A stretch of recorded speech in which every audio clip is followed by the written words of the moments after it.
MiG-31 এর প্রধান অস্ত্র হলো R-33 সিরিজের দীর্ঘ পরিসরের মিসাইল, যা শত্রু বিমান বা ক্রুজ মিসাইল ধ্বংস করতে সক্ষম।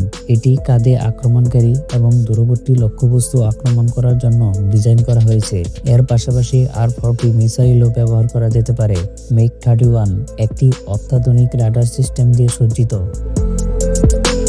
এটি বৃহৎ পরিসরের লক্ষ্যবস্তু শনাক্ত করতে সক্ষম। রাডারটি একাধিক লক্ষ্যবস্তু ট্র্যাক করতে সক্ষম এবং 200 কিলোমিটার পর্যন্ত শত্রু বিমান শনাক্ত করতে পারে। MiG-31 পাইলট এবং রাডার অপারেটর নিয়ে পরিচালিত হয়। MiG-31 এর সাম্প্রতিক সংস্করণগুলি যেমন MiG-31BM এতে উন্নত রাডার সিস্টেম এবং নতুন ইলেকট্রনিক্স ব্যবহৃত হয়েছে, যার ফলে এটি আরও উন্নত সঠিকতা এবং যুদ্ধ সক্ষমতা অর্জন করেছে।